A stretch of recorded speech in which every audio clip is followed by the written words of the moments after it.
성도 여러분, 오늘 본문의 말씀은 요한이 잡힌 후에라는 말로 시작됩니다. 마가복음에는 자세한 설명이 없습니다. 그러나 마태복음 14장과 누가복음 3장의 말씀에 보면 세례 요한은 당시에 유대 땅을 다스렸던 지배자 헤롯, 즉 로마를 대신하여 유대 지방을 다스리던 헤롯의 비리를 지적하게 되죠. 그럼 헤롯은 주전 4년 전부터 주 우리 39년까지 유대 지방을 다스렸습니다. 그런데 그의 공식 이름은 헤롯 안티파스로 누가복음 1장에 등장하는 이 헤롯과는 다른 이름이죠. 누가복음 1장에 등장하는 헤롯은 보통 헤롯 대제라고 불리는데, 이 사람은 주전 37년경에 로마의 원로원을 매수해서 유대 땅 팔레스타인 전체를 지배하는 분봉왕으로 파견되었고 주전 4년경에 죽게 됩니다. 그리고 헤롯 안티파스라고 불리우는, 즉 오늘 본문에 등장하는 헤롯은 헤롯 대제가 죽자마자 그의 뒤를 이어서 유대 땅의 분봉왕의 자리에 오르게 되었습니다. 그리고 이 헤롯 안티파스는 바로 헤롯 대제의 아들이죠. 헤롯은 주후 26년경에 첫 번째 부인을 버리고 동생의 부인이자 자신의 조카였던 이 헤로디아와 결혼을 하게 됩니다. 여러분, 이는 유대인들에게 있어서는 절대로 용납할 수 없는 악한 행동이었습니다. 레위기 18장 16절의 말씀을 읽겠습니다. 시작. 너는 내 형제의 아내의 하체를 범하지 말라. 이는 내 형제의 하체니라. 아멘. 이어지는 레위기 20장 21절의 말씀도 읽겠습니다. 시작. 누구든지 그의 형제의 아내를 데리고 살면 더러운 일이라. 그가 그의 형제의 하체를 범함이니 그들에게 자식이 없으리라. 아멘. 세례 요한은 바로 이러한 행위가 불법이라고 지적했던 것이죠. 그리고 그의 지적은 당시 유대인들에게는 큰 호응을 얻었습니다. 그러나 누가는 자신의 복음서인 누가복음 3장 20절에서 헤롯이 요한의 비판을 받아들이지 않았으며 오히려 악한 행동들을 계속했다라고 기록하고 있습니다. 뿐만 아니라 헤롯은 옳은 말을 하는 세례 요한을 잡아서 마침내 옥에 가두게 되죠. 그럼에도 불구하고 교활한 헤롯은 대중들의 마음을 잘 읽었습니다. 아무리 요한이 미워도 그가 대중적인 지지를 잘 받고 있었기 때문에 그를 죽이지는 못했다라는 뜻이죠. 하지만 동일한 당사자였던 헤로디아는 달랐습니다. 헤로디아는 자신의 부끄러운 부분을 공개적으로 비판하는 세례 요한을 죽이고 싶었습니다. 그래서 헤롯의 생일날 자신의 딸을 시켜서 그를 거절할 수 없는 함정에 빠뜨리고 우리가 잘 알고 있는 대로 마침내 세례 요한을 죽게 만들었습니다. 어쨌든 세례 요한이 감옥에 갇힘으로써 세례 요한을 통하여서 예비되어졌던 그 시대는 가고 드디어 예수님의 시대가 시작되었습니다. 그러하기에 세례 요한이 옥에 갇히게 되었다라는 이 말은 우리에게 참 많은 것을 생각하게 합니다. 성경에 따르면 세례 요한은 자신의 사역 혹은 자신의 삶의 전체를 오직 하나의 목표에만 맞추어서 살았습니다. 그는 자신의 존재 이유를 예수, 곧 메시아이신 예수 그리스도의 초림의 길을 예비하는 것에 맞추었던 것이죠. 예수님의 길을 예비한다라는 것은 하나님께서 자신을 이 땅 가운데 보내신 목적이기도 했고, 오랜 선지자를 통하여서 성경에 예언된 자신의 삶을 가리키는 내용이기도 했습니다. 그래서 예수님은 마태복음 11장에서 세례 요한을 가리켜서 여자가 낳은 자 가운데 이보다 더 큰 이가 없다라고 평가했습니다. 성도 여러분, 예수님의 마태복음 11장의 이 평가가 어떻습니까? 예수님께 이런 평가를 받는다라는 것이 얼마나 영광스럽고 복된 것이겠습니까? 오늘날 예배하는 우리를 예수님께서 찾아오셔서 여자가 낳은 자 가운데 이보다 더 큰 이가 없다라고 우리를 향해서 칭찬하신다면 여러분, 우리의 마음이 얼마나 기쁘겠습니까? 하지만 반대로 생각해 보십시오. 세례 요한의 영광이라고 하는 것은 우리가 쉽게 생각하는 영광과는 모습이 다릅니다. 우리가 생각하면 뭐 돈을 많이 벌고 또 높은 간직에 오르고 사람들로부터 많은 칭찬을 받거나 또 존경을 받는 명예를 얻었을 때, 어떤 세상적인 훌륭한 일들을 했을 때에 받는 것을 우리는 기본적으로 영광받는다라고 생각하죠. 그래서 예수님을 믿으면서도, 교회를 다니면서도, 교회가 막 세상 사람들이 부러워할 만큼 좋은 건물을 가지고 있고 세상 사람들이 많이 모여서 그 안에 각양각색의 훌륭한 사람들, 능력 있는 사람들, 세상에서 권세 있다고 하는 사람들이 교회에 많이 모이면 뭔가 내가 그 사람과 동등한 것처럼 여겨져서 우리 교회가 하나님이 영광 받으시는 것처럼 보일 때가 많다라는 것이죠.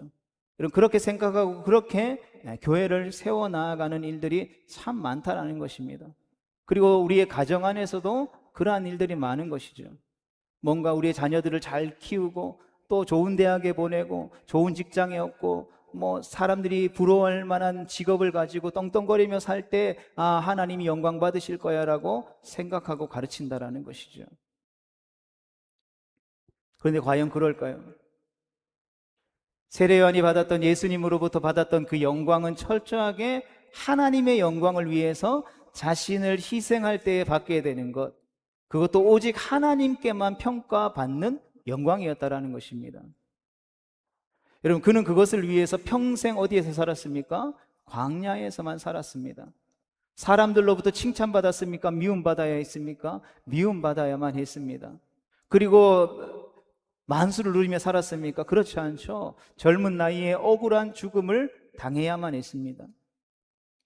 심지어 예수님께서 공개적으로 당신의 사역을 시작하는 시점을 알리기 위해서 본문에는 감옥에 갇혀 죽임을 당해야만 했다라는 것이죠.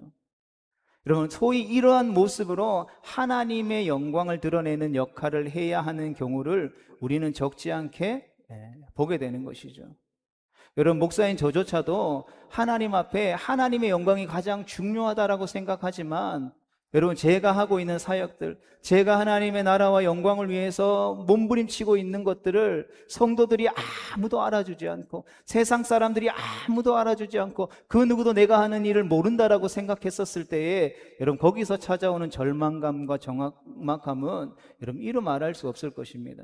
내가 하나님을 위해서 무엇인가를 할 때에 여러분, 하나님만 그 일을 알아주시면 된다라고 우리가 다 생각하죠. 머릿속으로는 그것을 다 알고 있습니다. 그런데 실제로 내가 누군가를 위해서 하나님의 마음을 따라서 뭐 구제를 하거나 선교를 하거나 어떤 일들을 했었을 때에, 여러분, 사람들이 그것을 아무도 알아주지 않으면 우리의 마음이 어떨까요? 한 번 정도는 괜찮습니다. 뭐 2번 정도, 3번 정도까지는 참을 수 있겠죠. 1년이 지나고 2년이 지나고 10년이 지나고 20년이 지나고 30년 동안 내가 하는 그 모든 것들을 세상 사람들 아무도 알아주지 않고 오히려 손가락질하고 비난하기만 한다라고 하면, 여러분, 우리는 과연 견딜 수 있을까요? 그러나 주님은 다 아십니다. 주님이 날마다 말씀으로 내가 너를 사랑한다, 잘했다, 착하고 충성된 종아 말씀해 주십니다. 그러나 아무도 그 사실을 알아주지 않습니다. 여러분, 우리가 견딜 수 있겠습니까? 여러분, 오늘날 한국교회 안에서 일어나는 현상들, 오른손이 하는 일을 왼손이 모르게 하라 라고 말하지만 정말 오른손이 하는 일을 왼손이 모르게 하면 괜찮을까요? 그렇지 않죠. 뭐 저도 지금은 젊으니까 뭐 혈기왕성한 마음을 가지고 뭐 그럴 일이 없을 것 같아 보이니까 그렇게 막 외치고 있지만, 10년이 지나고 20년이 지나고 30년이 지나고 이게 목회 생활을 은퇴할 때쯤 되면 그때도 사람들이 알아주지 않아도 된다라고 과연 생각할 수 있을까요? 쉽지 않을 것 같습니다. 그러하기에 지금부터 꾸준히 싸우는 훈련들을 해야 되겠죠. 요한복음 9장에는 날 때부터 소경된 사람이 등장합니다. 이제나 저제나 사람들은 이런 사람들을 볼 때 이렇게 질문합니다. 요한복음 9장 2절의 말씀입니다. 이 사람이 소경으로 난 것이 네 죄로 인함이오니이까. 아멘. 온갖 종류의 고통을 바라볼 때에 사람들은 습관적으로 그것을 죄와 연결시킵니다. 여러분, 앞을 못 보는 것은 불행한 일입니다. 그러나 그 불행은 무언가 문제가 있기 때문에 하나님께서 내리신 징벌입니다. 그러므로 소경 주변의 사람들은 날 때부터 이 소경된 사람이 무엇 때문에 그러한 고통을 당하는지를 물어볼 수밖에 없었습니다. 그런데도 놀랍게도 예수님은 이렇게 대답하시죠. 요한복음 9장 3절의 말씀입니다. 이 사람이나 그 부모가 죄를 범한 것이 아니라 그에게서 하나님의 하시는 일을 나타내고자 하심이니라. 아멘. 이런 인간의 고통이 언제나 죄, 즉 나의 죄나 아니면 다른 누군가의 죄 때문에 오는 것만은 아니라는 말씀인 것이죠. 하나님의 일을 증거하기 위해서 온다라는 것입니다. 이렇게 해서 소위 하나님의 영광을 위한 고난이라는 논리가 성립하게 되는 것이죠. 성도 여러분, 마찬가지로 세례 요한이 고난을 당하고 있는 것은 그에게 무슨 잘못이 있어서가 아니라 정의가, 하나님의 공의가 무엇인지를 보이기 위해서였고, 더군다나 예수님의 본격적인 사역의 시작을 알리기 위해서 하나님이 계획하신 하나님의 일정표에 포함되어진 일이었다라는 것입니다. 이렇게 함으로써 예수님의 오실 길을 예비하기 위해 존재했던 세례 요한은 역사의 무대 뒤로 물러가고 하나님의 아들 예수 그리스도의 사역이 본격적으로 시작되어지게 된 것입니다. 마침내 우리 주님께서 역사의 전면에 등장하신 것이죠. 등장하신 시기는 요한이 감옥에 갇힌 그때가 아니라 바로 하나님께서 정하신 하나님의 그 때였다라는 것입니다. 요한이 감옥에 갇힌 사건은 이제 그의 때가 지나고 예수 그리스도의 때가 되었음을 알리는 외적인 특징일 뿐이었다라는 것입니다. 그 때문에 우리 주님은 복음을 전하면서 이렇게 말씀하시죠. 본문 15절의 말씀을 같이 봅니다. 시작.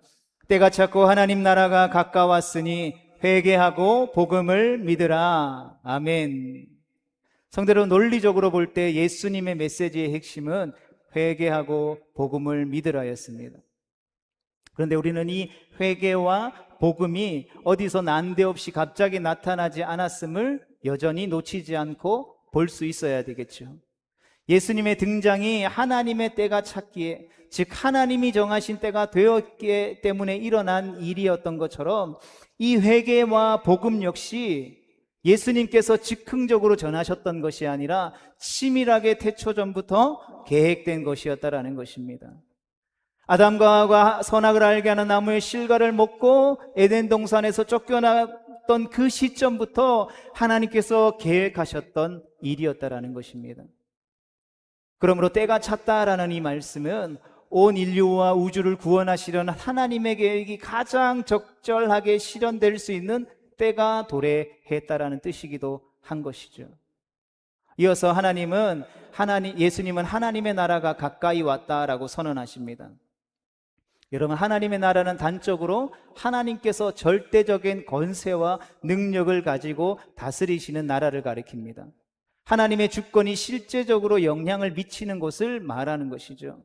따라서 그 나라는 어떤 지역적인 특정한 지역을 말하는 것이 아니라는 것입니다.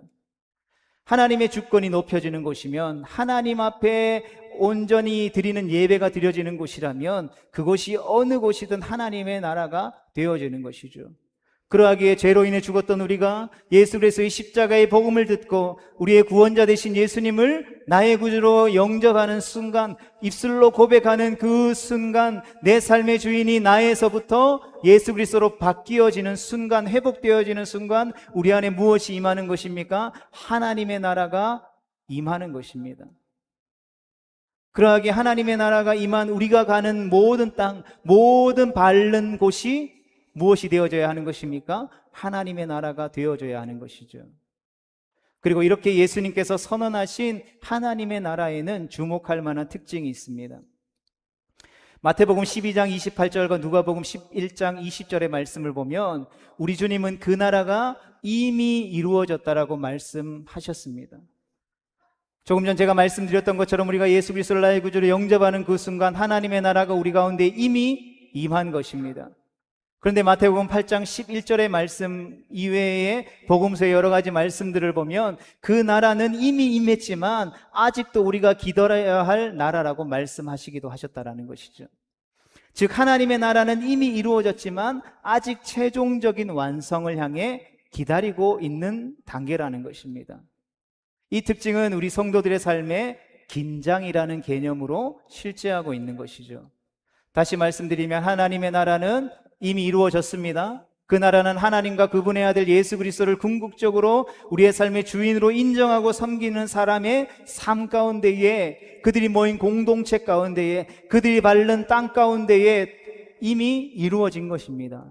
그러나 그 나라는 아직 미완성인 것이죠. 그 나라는 하나님이 정하신 그때에, 즉 세상의 마지막 날 우리 주님께서 다시 오시는 그때에 마침내 온전한 모습을 드러내게 될 것이다라는 것입니다. 성도 여러분, 하나님께서 우리의 왕이 되시고 우리는 그분의 백성이 되어서 슬픔도 없고 고통도 아픔도 없는 그곳에서 오직 그분만을 영원토록 찬양하며 살아가게 될 것인 줄 믿습니다. 우리는 이와 같이 이미 이루어진 그 나라와 아직 이루어지지 않은 그 나라 사이에서 이루어졌지만 아직 완성되지 않은 긴장된 자세로 오늘날 우리에게 주어진 현재를 살아가는 것이죠.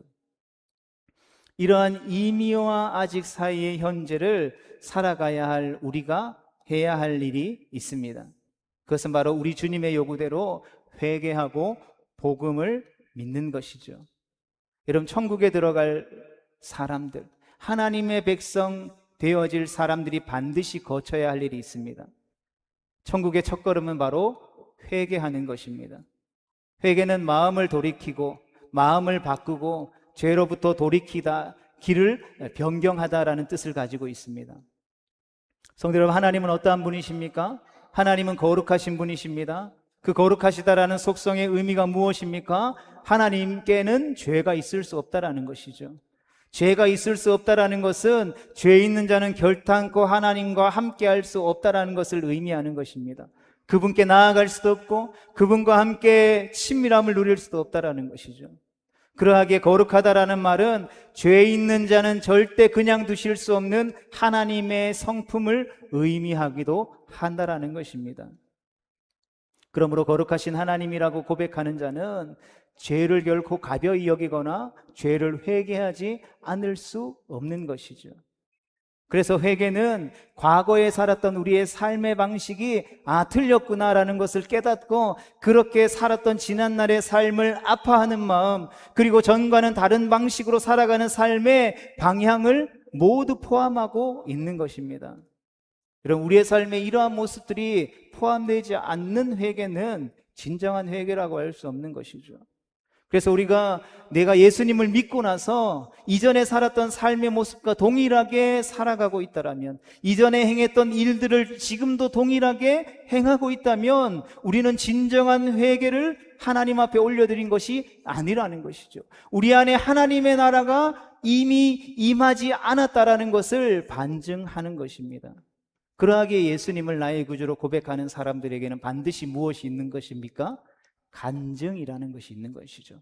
그것이 기독교 프로그램이나 TV 프로그램에 나오는 사람들처럼 간증을 막 이렇게 다니는 사람들처럼 화려하게 말을 잘하는 그 이야기만을 간증이라고 이야기하는 것이 아니라, 예수님을 믿는 사람이라면 그 누구든지 다 간증이 있는 것입니다. 왜 간증이 있는 것입니까? 내가 예수님을 알지 못했을 때는 이런 삶을 살았는데 예수님을 믿고 나서는 내가 회개함으로 말미암아 삶에서 돌이켜서 잘못 나갔던 삶의 방향을 돌이켜서 바른 방향으로 나아가고 있다는 것을 이야기할 수 있기 때문이라는 것이죠. 그리고 그 다음 단계는 무엇입니까? 바로 복음을 믿는 것입니다. 여러분, 물론 믿는 것이 주된 것입니다만 우리는 여기서 복음이 무엇인지를 분명히 알아야 하죠. 복음이라고 번역된 헬라어는 문자 그대로 해석하면 좋은 소식입니다. 복음이 좋은 소식인 이유는 거기에 죄사함에 관한 메시지가 들어있기 때문이며, 거기에 예수 그리스도를 통해서 하나님과 우리 인간 사이의 관계가 회복되어져 있어서 우리가 하나님의 아들, 하나님의 양자, 하나님의 자녀가 되었음을 선포하는 내용이 들어있기 때문인 것입니다. 그래서 이 복음에 따르면 우리는 하나님 앞에 죄 용서함을 받기 위해서, 그리고 그분의 자녀가 되기 위해서 할 일이 전혀 없습니다. 오직 무엇이 필요합니까? 믿음이 필요한 것이죠. 오직 은혜로 우리가 구원받는 것입니다.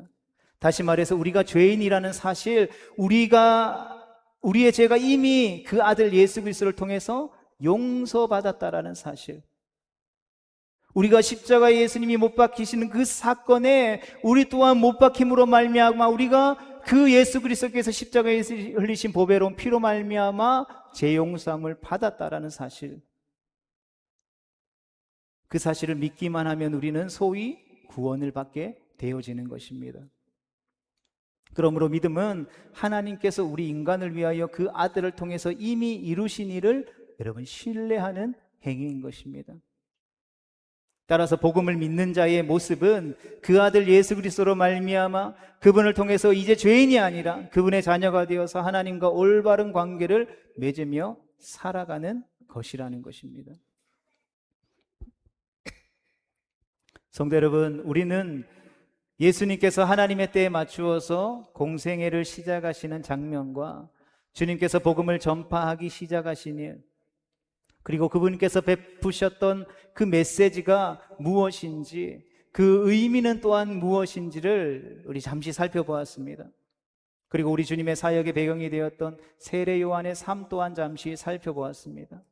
그렇다면 이 본문의 말씀을 통하여서, 이 나누었던 내용들을 통하여서 우리가 마음에 새겨야 할 것은 무엇입니까? 본문의 말씀을 생각하고 읽고 들으면서 우리의 마음속에는 어떠한 메시지가 마음에 심겨졌습니까? 어떤 씨앗이, 말씀의 씨앗이 우리의 심령 가운데 뿌려졌습니까? 오늘 본문 말씀에서 가장 크게 강조되었던 점은 모든 사건들이 바로 하나님의 주도적인 계획의 결과였다라는 점입니다. 때가 되어서 세례 요한이 광야에 등장했습니다. 때가 되어서 예수님께서 요단강에 가셔서 세례 요한으로부터 세례를 받으셨습니다. 때가 돼서 예수님께서 광야로 내몰리셔서 시험을 받으셨고 마침내 승리하셨습니다. 때가 되어서 세례 요한은 구속사의 무대 뒤편으로 물러났으며, 때가 되어 예수님께서 마침내 구속사의 무대 중앙의 주인공으로 등장하셨습니다. 이 모든 때는 우연히 이루어진 게 아니라, 어쩌다가 이루어진 것이 아니라 하나님께서 정하신 하나님의 때에 이루어졌다라는 사실입니다. 성경 어디에도 우리는 모든 때와 기한이 이 세상의 창조주이신 하나님께서 정하셨음을 발견할 수 있습니다. 예수님조차도 이 사실을 강조하기 위해서 사도행전 1장 7절에서 이렇게 말씀합니다. 같이 봅니다. 때와 기한은 아버지께서 자기의 권한에 두셨으니 너희의 알 바가 아니요. 아멘. 우리는 이 말씀이 복음에서도 몇 번이나 반복되고 있음을 봅니다. 결국 오늘 본문의 말씀이 은연중에 우리에게 강조하고 있는 메시지는 이것입니다. 모든 것이 하나님께서 정하신 대로 이루어지고 있다는 것을. 그리고 이 메시지의 의도는 분명합니다. 모든 것이 주님의 계획대로 되고 있으므로 우리를 향하신 그 선한 하나님의 구원의 계획 역시 확실히 이루어질 것이다라는 것입니다. 이것이야말로 우리의 구원이 확실함을 보증하는 가장 든든한 근거가 되는 것입니다. 성도 여러분, 우리는 스스로 결코 하나님 앞에 나아갈 수 없습니다. 그러나 우리를 사랑하시고 우리를 위해서 스스로 십자가에 내어주신 주님의 삶을 통해서 우리는 하나님 앞에 나아갈 소망을 얻게 되어지는 것입니다. 그 소망은 잠깐 있다 사라지는 세상의 것과 같은 소망이 아니라 영원한 참 소망이 되어지는 것입니다. 그러하기에 이제 우리가 할 일은 오직 한 가지죠. 바로 그분의 사랑을 믿고 그분이 행하신 일을 내가 얻을 구원의 근거로 삼는 일이라는 것입니다. 이것을 가리켜 우리는 오직 믿음의 원리라고 부릅니다. 이제 마지막으로 다시 한번 세례 요한의 삶으로 돌아가서 본문을 통해서 우리 주님께서 우리에게 주시는 또 한 가지의 영적인 교훈을 나누고 우리 말씀을 마치기를 원합니다. 우리 지난주에 살펴보았던 것처럼 예수님은 낮아짐으로써, 겸손하심으로써 그 삶의 원리를 우리에게 보여주셨습니다. 그리고 우리는 세례 요한의 삶에서도 동일한 삶의 태도를 발견하게 되는 것이죠. 세례 요한은 날 때부터 죽임을 당할 때까지 오직 하나의 삶에만 충성했습니다. 그는 오로지 자신의 뒤를 이어 오실 주님 예수 그리스도를 증거했을 뿐이었으며, 그분께서 하실 일을 위해 주님께서 명령하신 일을 준비할 뿐이었습니다. 그는 자신이 낮아져야 주님께서 높아지실 것을 알았습니다. 그는 태어나기 전에 어머니의 뱃속에서조차 주님을 찬양하고 기뻐했다라는 것입니다. 수많은 사람들이 자신을 찬송하는 가운데에서 뒤에 오실 그분에 비하면 자신은 그분의 신발끈을 내기에도 부족한 사람이라고 말하며 자신을 한껏 낮추었습니다. 그는 흥하여야겠고 나는 쇠하여지는 것이 마땅하다라고 고백했다라는 것이죠. 그것이 입술의 고백뿐만 아니라 삶을 통하여서 온전히 고백되어졌던 것입니다. 그리고 그는 자신에 대한 대중의 인기가 가장 절정에 도달했을 때에 그는 서슴없이 역사의 뒤편으로 사라졌습니다. 자신의 때가 거기까지임을 알았기 때문인 것이죠. 이렇게 그는 가장 낮은 자로서의 삶을 살았습니다. 그러나 동시에 세례 요한은 주님으로부터 가장 높은 자라는 평가를 받는 영광을 누렸습니다. 사랑하는 성도들은 바로 이 사실을 오늘 이 시대를 살아가는 성도인 우리에게 어떤 위로의 말씀으로 다가옵니까? 바로 우리 또한 세례 요한의 삶을 통해서 우리 주님의 다시 오실 길을 예비하는 하나님의 나라 백성으로 살아갈 때에 우리는 주님 안에서 세례 요한과 같은 동일한 영광을 누릴 수 있다라는 소망을 품게 되어지는 것입니다. 그리고 이것이 바로 이 땅을 살아가는 성도로 부름받은 우리가 주님으로부터 얻게 될 참된 위로의 모습인 것입니다. 그러하게 성도 여러분, 우리의 인생의 목표는 가장 높은 곳에 올라가는 것이 아닙니다. 주님의 몸된 교회 공동체가 이루어야 할 목표는 세계 최고가 되는 것이 아니라는 것입니다. 그분께서 참으로 착하고 충성된 사람이라, 그분께서 착하고 충성된 교회라 칭하여 주시고 불러주시면 족할 뿐이라는 것입니다. 우리 주님의 나라에 아무런 공로도 없이 들어가서 우리가 영원토록 살게 될 것인데, 여러분, 우리에게 그 이외에 무엇이 더 필요하겠습니까? 그러하게 우리는 높아지기를 바라는 것이 아니라 우리 주님께서 요청하신 바로 그것, 즉 회개하고 복음을 믿는 일에 우리의 모든 관심을 집중해야 할 줄로 믿습니다. 성도 여러분, 때가 이르렀습니다. 우리 주님께서 그토록 오랫동안 계획하고 진행해 오신 구원의 때가 마침내 도달했습니다. 그 구원의 때는 어제도 아니었고 내일도 아니었고 우리가 예배하고 하나님의 말씀 앞에 서는 바로 지금 이때인 줄로 믿습니다. 이제 우리는 주님께 회개하여 그분과의 관계를 회복해야 할 줄로 믿습니다. 그분께서 선포하시는 복음을 믿어서 오직 은혜로 구원을 주시는 그 구원의 기쁜 소식을 그 누구의 것이 아니라 바로 내 것으로 받아들일 수 있어야 하는 것입니다. 이것이 아직 오지 않은 주님의 나라, 주님의 다시 오실 재림을 준비하는 이 시대의 성도로 부름받은 우리의 삶의 자세인 줄 믿습니다. 바라기는 우리 모두가 그분의 때를 깨달아 알아 회개함으로 돌이켜 그분의 나라를 위해 그분의 다시 오심을 준비하는 착하고 충성된 성도 다 되어져서 오직 세상에서 영광을 받는 것이 아니라 하나님 앞에 주어지는 영광을 사모하며 받아 누리는 거룩하고 복된 하나님의 백성 되어질 수 있게 되기를 주님의 이름으로 축복합니다.